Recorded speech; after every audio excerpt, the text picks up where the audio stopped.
Chapter 25, Master and Apprentice. Morrigan awoke on an empty platform. She groaned quietly as she tried to sit up on the cold concrete, pain shooting down her side. Her stomach reeled. Blinking to bring the world back into focus, she found she recognised the old-fashioned posters and advertisements lining the walls. It was the Gossamer Line platform. She picked up her oilskin umbrella and rose unsteadily to her feet. Her eyes landed on an unwelcome bit of news. She was not alone. 40 metres along the platform, sitting on a wooden bench, was Mr. Jones. No, Morrigan thought, not Mr. Jones, Ezra Squall, the Wondersmith. He stared across the rail tracks at the tunnel wall, lost in his thoughts, humming his strange little tune. It sounded like a nursery rhyme, but wrong. Morrigan's heart drummed faster. She heard a low growl. Wisps of black smoke feathered out from the gaping mouth of the tunnel, and pinpricks of red light petered through the darkness. Morrigan jumped as a high-pitched whinny cut in the air. The hunt of smoke and shadow waited patiently in the dark. For what? For an order from their master, the Wondersmith? There was only one way to find out.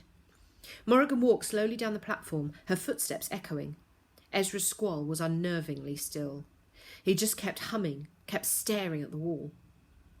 If she could just get past him, Morrigan thought, maybe she could run for it, up and up the maze-like stairwells and hidden pathways of the Wonderground until she found a Nevermoor Transport Authority officer or a friendly crowd of passengers, or until she stumbled outside into the bright, noisy safety of a Saturday night in Nevermoor.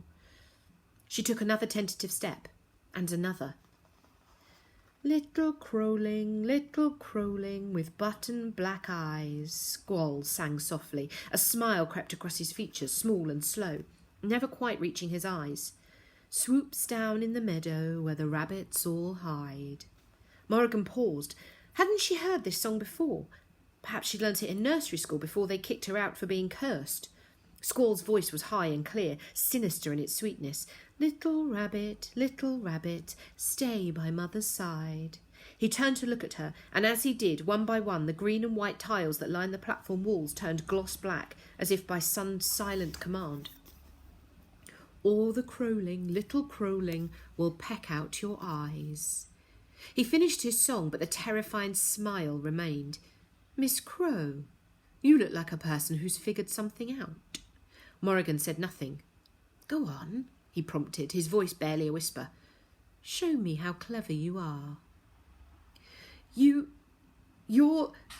Ezra Squall, she said. You're the Wondersmith. There is no Mr. Jones. It was all a lie. Good, he nodded. Very good. What else? Morrigan swallowed. The Courage Square massacre. That was you. You murdered all those people.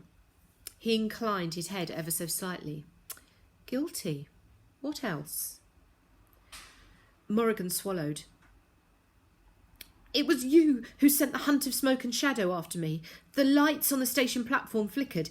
Tendrils of smoke drifted from the tunnel, curling around the walls and the ceiling, choking out the light. Morrigan trembled. She felt the darkness might devour her too. Correct? You and every other child unfortunate enough to be born on eventide. It was meant to be a mercy. A mercy? Said Morrigan. You tried to kill me.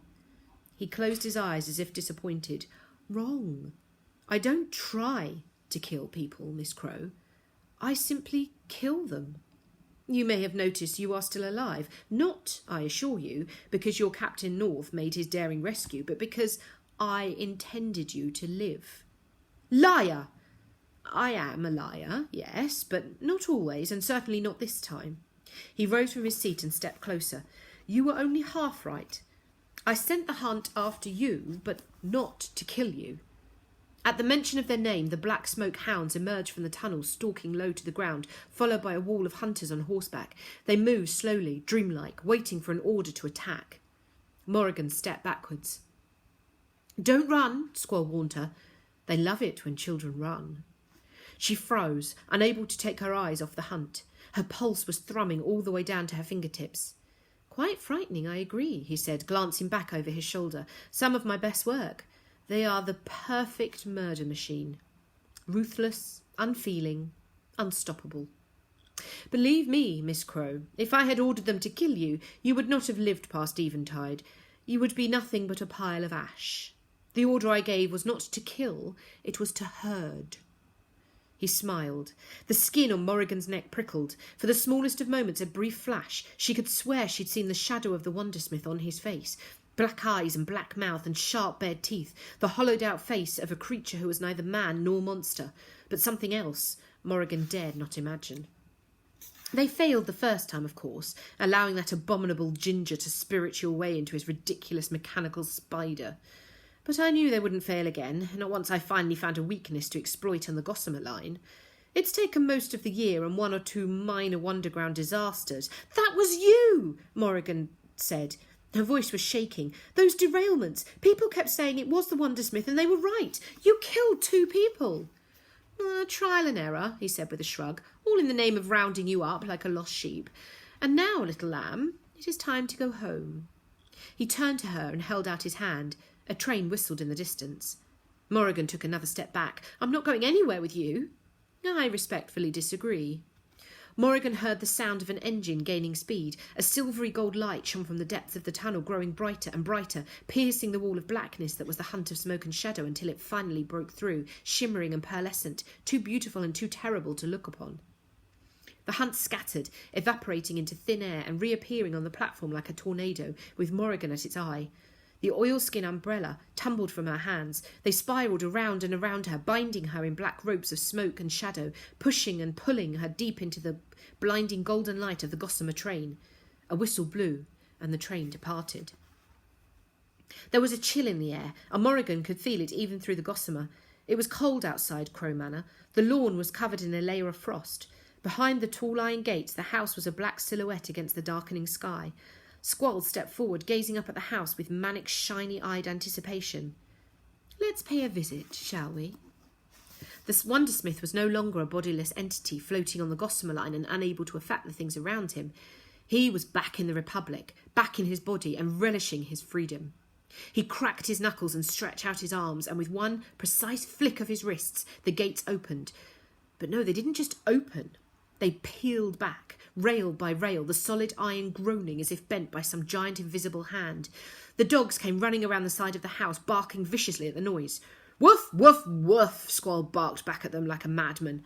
The dogs flew backwards through the air as if thrown, landing with dull thuds on the lawn and running away, yelping. "You've no idea what agony it is," he said, turning to Morrigan as he crunched up the gravel drive. "To be there, right there in my city, my beloved Nevermoor, and unable to do anything, unable to use my talents to affect the things around me, even to touch anything." He swallowed, staring into the distance. "The Gossamer Line is a wonderful thing, Miss Crow. I should know, I created it. But sometimes it's a prison." His face brightened. "Let me show you how that feels." He turned to the house, raising his arms in the air like a conductor ready to command an orchestra, and began. The bricks and stones that made up Crow Manor began to shift, turning and scraping against each other, churning up clouds of dust, reassembling themselves until Morrigan's childhood home was unrecognisable. It groaned and stretched into a tall Gothic cathedral, looming above her more frighteningly than ever. "An improvement, no?" Squall said, coughing as he waved the dust away from his face. "Stop," said Morrigan. "I'm only getting started." With a click of his fingers, the dark grey stone of the transformed house began to glow, lit by a million golden fairy lights. It was beautiful. "Well, that was unexpected," thought Morrigan, eyeing Squall suspiciously. He gave her a questioning look and held out both hands as if seeking her approval. "This is what you want, isn't it, Miss Crow?" Another click and a flagpole sprouted from the uppermost spire, a black flag bearing Morrigan's face waving proudly in the breeze. "This is why you chose that ostentatious fool, isn't it? With his wondrous society and his arachnopod and his jumping off the roof at morning tide." A flick of Squall's wrist and a bright neon sign on the rooftop said, "Welcome to Morrigan Land," in enormous flashing letters. Morrigan might have laughed if she hadn't been so frightened. Ezra Squall, the evilest man who ever lived, had just turned her childhood home into a Morrigan Crow theme park. He turned to her. All style, no substance, that's what Jupiter North is. "Has he even told you yet?" "Told me what?" "No, of course he hasn't. But you have a moderately functioning brain in that dear little head. You must have figured it out."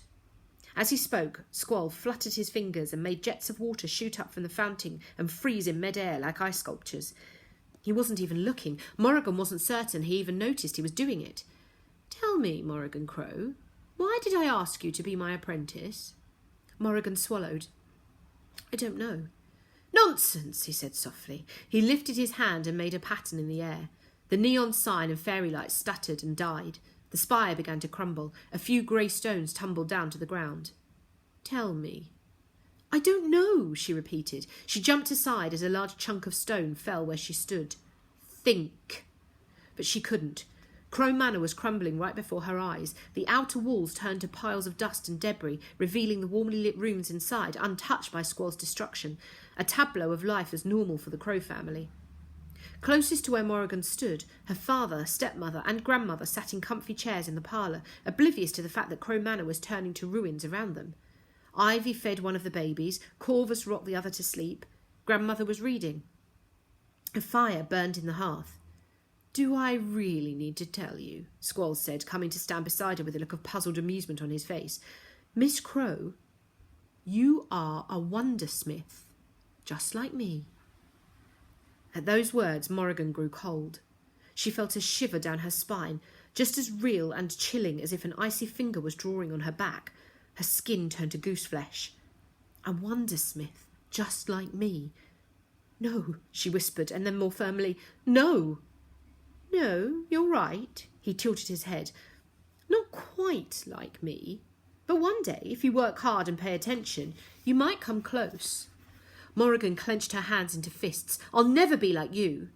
"It's perfectly charming that you believe you have the choice in the matter, but you were born this way, Miss Crow.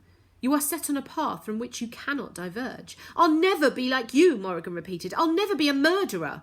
Squall chuckled. "Is that what you believe a wondersmith is? An instrument of death?" "I suppose you're half right. Destruction and creation, death and life, all tools within your grasp once you know how to use them." "I don't want to use them," Morrigan said through gritted teeth. "What a dreadful liar you are," Squall said. "You must learn to deceive more skillfully, Miss Crow. You must also learn what we shall call the wretched arts of the accomplished wondersmith, and I will gladly be your teacher. Let us begin with lesson 1. Squall stepped into the room and whispered something Morrigan couldn't quite hear. The fire leapt from the grate and spread instantly, encircling the crows. In moments the parlour was ablaze from curtains to carpet. Morrigan's family sat still, completely unaware of the danger they were in. "Stop!" Morrigan shouted over the roar of the flames. "Please, leave them alone." "Why do you care?" Squall sneered. "These people hate you, Miss Crow. They blamed you for everything that went wrong in their lives. When you died, when they believed you to be dead, they were relieved. And why?" The fire crept closer, closing in on the crows. A bead of sweat rolled down Ivy's forehead, but Ivy herself seemed to feel nothing. Morrigan tried to pick something up, anything, a pebble, a piece of crumbled stone, to throw at Ivy or Corvus or grandmother to warn them, but she couldn't grasp anything. Her hand went right through. "Because of a curse," Squall continued, "that never even existed." Morrigan swallowed, watching him through the flames. What do you mean it never existed?" He laughed.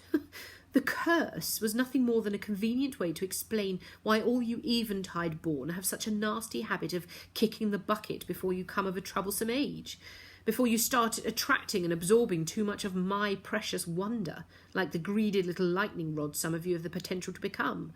I couldn't have anyone diluting the source of energy that's made me obscenely wealthy and powerful, could I?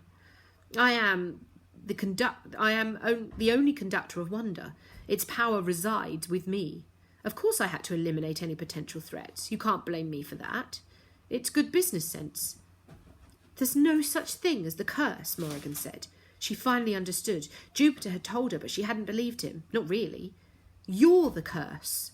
Squall continued as if she hadn't spoken. "Over the years, the curse took on a life of its own. People are so dramatic. Once upon a time, you little wretches were a cause for pity and compassion, having your insignificant lives snatched from you at such a tender age. But somewhere along the way, the heinous true nature of humanity kicked in, and people began to see cursed children as convenient scapegoats, someone to point the finger at when things went wrong. Why did my crops fail? Blame the cursed child. Why did I lose my job? Blame the cursed child. Soon the cursed child was to blame for all sorts of mischief and strife.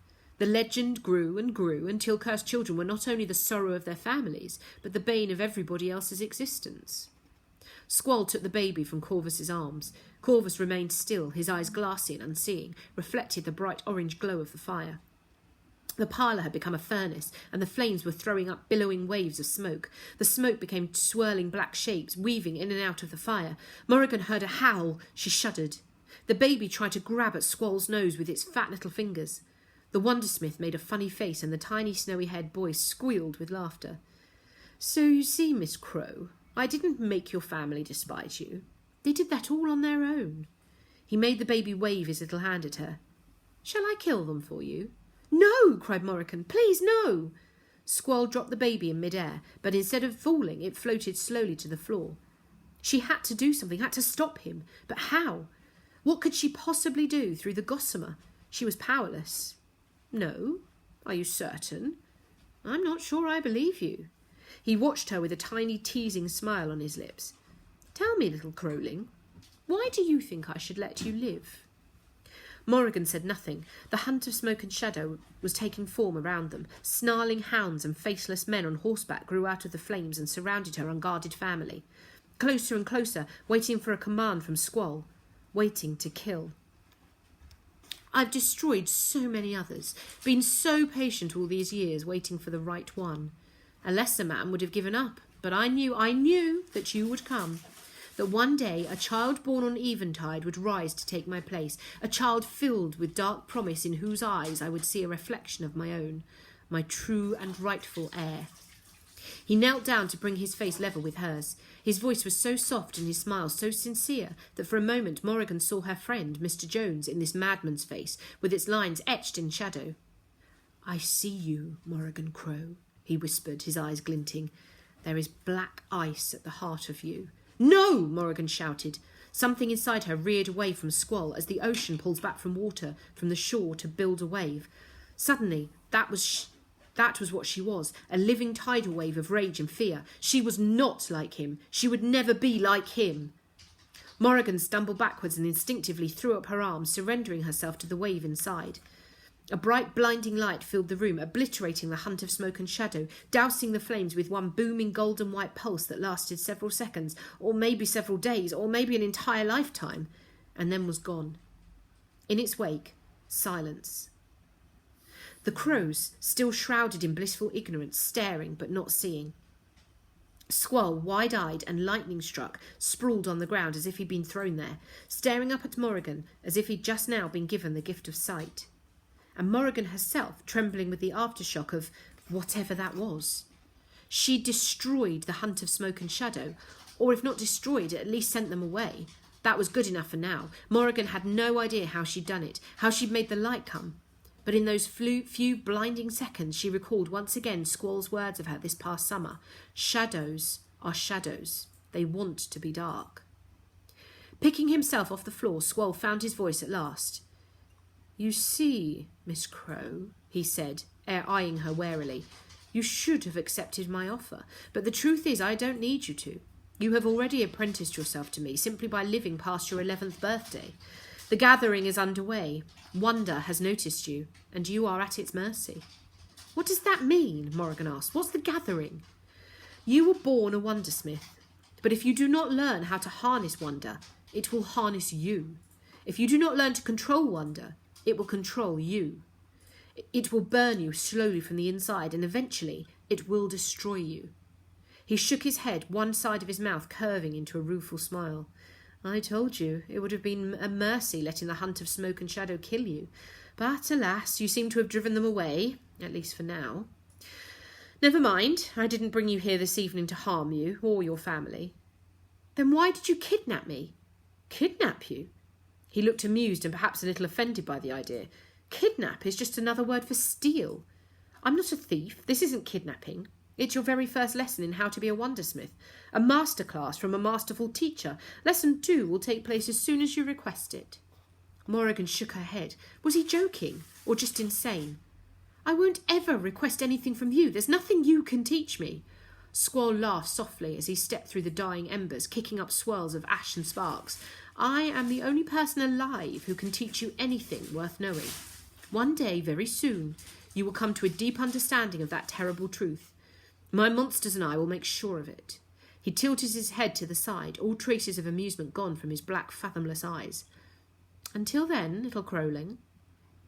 Without looking back, he walked down the long gravel drive, disappearing into the darkness.